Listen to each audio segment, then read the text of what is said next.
Our sun has sent out the strongest solar flare of 2025, and it sparked radio blackouts across Europe, Asia, West Asia. But scientists say this is just the beginning and warn of more severe consequences as the sun emits powerful bursts of energy. Our next story, getting to the details.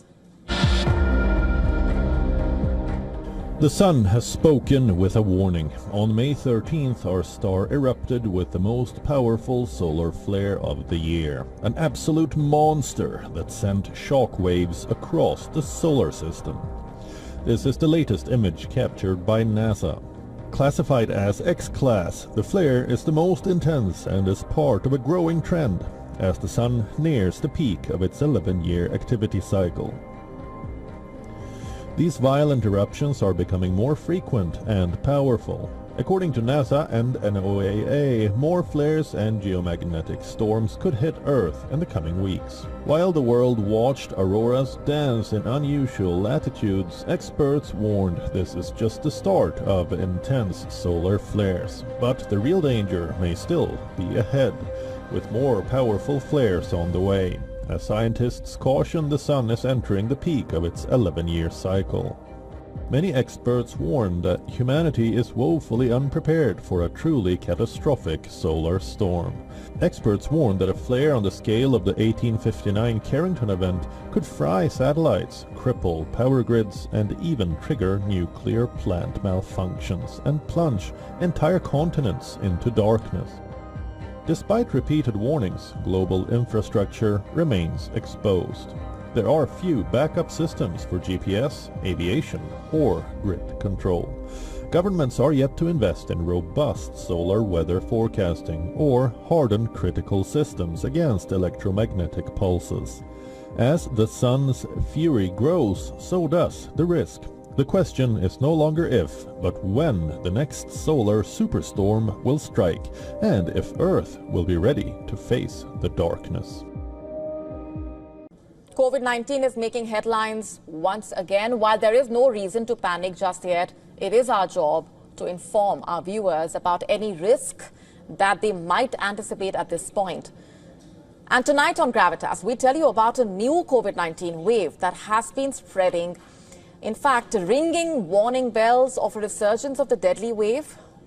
The world had been, in fact, reeling under the impact of COVID-19. In fact, in Hong Kong, health authorities have warned of COVID-19 activity reaching a peak. Over 30 people have been reported dead. That's the highest reported in about a year in the week through May 3. And as per the recent data provided by the Center for Health Protection, the infection rate has climbed from 1.7% in mid-March to 11.4%, thus exceeding the peak recorded in August 2024. And the signs have been quite glaring, with the percentage of respiratory samples testing COVID positive in Hong Kong also reaching the highest in a year. In recent weeks, time and again, health officials have constantly warned of a steep rise in infections and of COVID-19 cases spiking drastically. And this is not just in Hong Kong, by the way, also in Singapore, where a number of infections jumped 28% to over 14,000 in the week through May 3. Daily hospitalization numbers rose around 30%. It's important to note here, Hong Kong and Singapore, two of the biggest cities there, both densely populated, inhabited by millions of people. Reporting a rise in COVID-19 cases, this is of significance. In the past few months, COVID-19 seems to have made a quiet comeback in some regions, even as it changed its nature from being a pandemic to now endemic. Waves of the disease have been swelling periodically. Above all, the rising viral load found in sewage water, topped by COVID-related medical consultations and frequent hospitalizations, signaling a clear pattern, perhaps, that of the virus spreading and fanning fears of what could lie ahead. What explains this sudden spike? Though the world thought it had long bid farewell to COVID-19, according to reports, the increase may be an indication of declining immunity, with authorities urging people to ensure they are vaccinated. But that's not all. Authorities have also repeatedly called on people to have their vaccinations updated, issuing a special reminder to high-risk individuals to get booster shots if they haven't already. Also, there is a discerning shift in the manifestation of the virus. Unlike other respiratory pathogens that tend to be more active during colder months, COVID-19's comeback in the summer months goes into show that it may be potent enough to affect a large part of the population, even in hotter temperatures. Now, the immediate question is there a cause for concern yet? Singapore's health ministry has said in a statement, I'm quoting, that there is no indication that the variants circulating locally are more transmissible or cause more severe disease compared to previously circulating variants.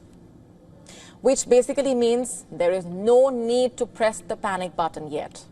However, while the resurgence is yet to match the infection peaks seen in the past 2 years, the previous experience tells us that COVID-19 is a virus which is not to be taken lightly and is not predictable. China, the country where the virus allegedly emerged in 2019, is witnessing stark COVID-19 spikes, in fact, almost nearing last summer's peak. A similar situation prevailing in Thailand, where 2 infection cluster outbreaks have been reported, with cases rising after April. This brings us to a key question. Should India be worried? The short answer is no. As per the Ministry of Health and Family Welfare, the country currently has only 93 active cases of COVID-19 and no significant increase reported recently, which means India could very well be immune to the new wave at this point. But can it be said that India will be pandemic-proof in the future? Not quite, especially with the situation evolving in different parts nearby. Given the nature of the virus as well, preparedness always helps, and it's always wise to stay one step ahead. Now's the time to watch out and also take precautions as advised in the local areas as per the experts, and also to stay informed instead of being alarmed. Heavy fighting continues in eastern Ukraine even as peace talks begin between Kiev and Moscow in Turkey, the first such meeting in over 3 years. But hopes remain low, especially given Russian President Vladimir Putin's absence from the talks on the battlefield. Russia has claimed new gains in eastern Ukraine. Russia says its troops have captured settlements in eastern Ukraine, pushing deeper towards key parts like Pokrovsk, Sovyansk. But Ukraine's military has not confirmed these claims. In fact, according to war trackers, Russian troops were repelled in Torsk. In fact, Ukraine has reported that battles have been raging all along the 1,100-kilometer front. On Friday, the Russian Defense Ministry released a video showing Russian forces raising the Russian flag in another settlement in eastern Donetsk. And Ukraine's top military commander, meanwhile, says Ukraine is fighting active battles along 1,100 kilometers of the front line. He says that in Russia's war of attrition, it has deployed up to 640,000 troops. Remember, Russia currently holds 20% of Ukraine as the war drags on.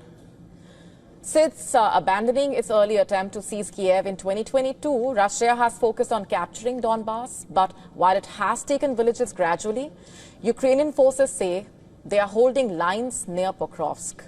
Meanwhile, talks between Ukraine and Russia concluded in Turkey on Friday. Negotiators from both the countries met in Istanbul and were hosted by the Turkish foreign minister. And he said he hopes these talks lay the groundwork for a possible summit between the leaders. According to reports, the talks lasted well under 2 hours and there was no apparent sign of progress. According to Reuters, Ukraine has dismissed Moscow's demands as non-starters, and we are still waiting for word from the Russian side. And as they met, US President Donald Trump said he will be meeting Putin as soon as we can set it up, quote unquote. Already, Ukraine's president has criticized Russia as unserious. It's because Putin announced that a low-level delegation led by his aide, Vladimir Bendinsky, would take part. Putin has indicated that he regards the talks as a resumption of the 2022 negotiations held in Istanbul soon after the Ukraine war started. Zelensky, who had previously ruled out any talks with Moscow, has also only agreed to attend the talks following Trump's announcement of his support for the talks. But instead of going to Istanbul, Zelensky went to Ankara, where he had direct talks with President Erdogan. The Russian president's spokesman has claimed that Putin is not planning to personally take part in the talks with Ukraine in Turkey. Kiev's delegation is headed by Defense Minister Rustem Umerov. Meanwhile, the U.S. is closely watching from the sidelines. We say that because U.S. President Donald Trump has said that peace is unlikely without a face-to-face meeting with Putin. He says he is ready to meet in Turkey as soon as something happens. And Europe is already doubtful. European leaders meeting in Albania remain skeptical. UK Prime Minister Keir Starmer has said that Putin is not serious about peace. Meanwhile, the NATO Secretary General criticized Russia for the fact that Russia sent a low-level delegation to delay real progress. Remember, we've told you, behind closed doors, the US has reportedly floated a ceasefire proposal that includes recognition of Crimea as Russian territory, something that Kiev strongly opposes, but Putin appears unmoved. Russia has so far refused to commit to the said US ceasefire proposal, and now with Russian forces advancing and Ukraine running low on weapons, it looks like the balance on the battlefield will ultimately shape what happens at the talking table. And with neither side showing much willingness to compromise, and America pushing for direct talks between Trump and Putin, any immediate breakthrough looks unlikely. But with the battlefield blazing, all eyes are on Istanbul. A new chapter of devastation is unfolding in Gaza. Israeli airstrikes have intensified. At least 50 people were killed in Israeli strikes overnight, adding to 143 reported to have been killed the previous day. And this has pushed Gaza's total death toll in the war to more than 53,000. The situation is really difficult. The targeting was aggressive. It targeted a medical clinic and a dental clinic, a pediatric clinic. Inside it, there was a free clinic for children. The targeting happened at the same time the water supply came. The water supply was coming. The targeting happened around 1 p.m. Some people were passing by on the street. There were martyrs on the ground. The martyrs were indescribable.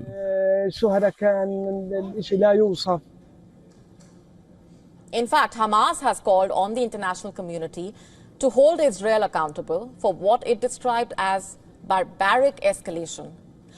But earlier this week, the Israeli Prime Minister reiterated his vow to push ahead with a promised escalation in Gaza. Last week itself, Netanyahu warned that the Israeli military campaign would intensify should Hamas fail to agree on a deal to release the remaining hostages by the time US President Donald Trump finished his tour of the region. And Israel, the new push to capture the besieged Palestinian territory comes as Trump continued with his tour. His trip to the region excluded both Israel and Palestine, but Trump has hinted that the end of his trip could mark a turning point for the region. There had been hope that Trump's visit to the region could help bring back the ceasefire deal or renew aid to Gaza. Trump is due to wrap up his 4-day trip on Friday. The latest wave of strikes, part of Israeli Prime Minister Netanyahu's vow to escalate the military campaign there in what he calls a conquest of Gaza. But in Gaza, the humanitarian crisis has only been building up amid the Israeli blockade of the territory, now in its 3rd month. Famine is worsening in Gaza as dozens of community kitchens, which used to provide 5 lakhs meals a day, have announced to shut down, for they are now unable to continue due to the lack of supplies. Last week, Israeli officials hinted that the country's plans in Gaza now include the conquest and full military occupation of the entire Palestinian Strip.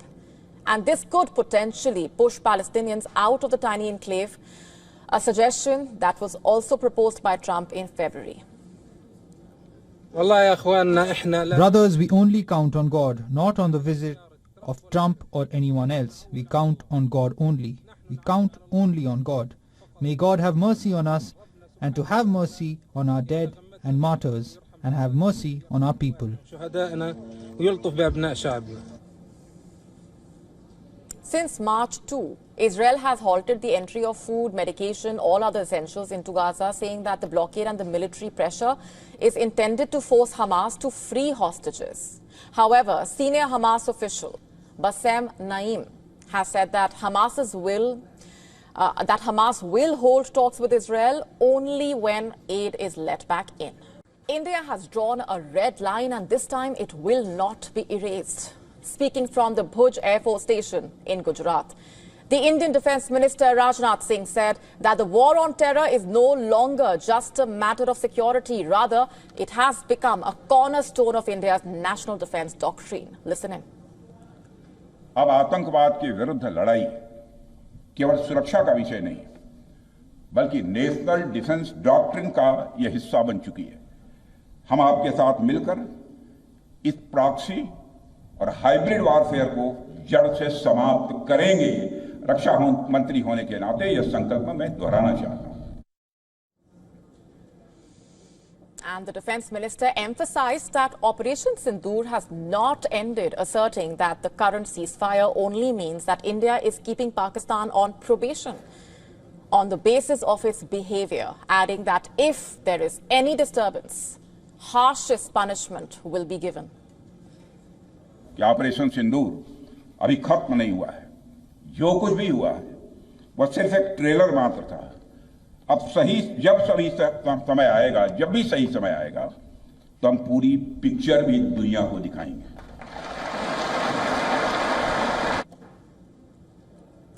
The Defence Minister also called on the International Monetary Fund, demanding a halt to its billion-dollar bailout for Pakistan, because Islamabad, he said, is using the funds not for development but to bankroll terror masterminds. The minister cited specific examples like rupees 14 crore earmarked for Masood Azhar, the UN-designated terrorist and Jaish-e-Mohammed chief. The Pakistan government, he said, is pouring money into rebuilding terror infrastructure in Muridke and Bahawalpur, known safe havens for Lashkar-e-Toiba and Jaish. In his address, he also asked, isn't the IMF's assistance to Pakistan indirect funding to terrorism, making it absolutely clear that the IMF must ensure that the money it receives from India does not end up aiding those who plot against New Delhi. India's precision strikes took down terror camps in Pakistan and Pakistan-occupied Kashmir. The Indian Air Force did not cross the enemy airspace, yet it dominated it, led from the front, struck them hard and crushed them. Rajnath Singh also highlighted India's homegrown military assets. From BrahMos missiles to indigenously built fighter jets, India no longer leans on import. Rather, made-in-India equipment has become a part of India's military might, be it artillery systems, radar systems, missile shields, drones, counter-drones. India has turned from being importers to exporters, and making it clear that this is just the beginning.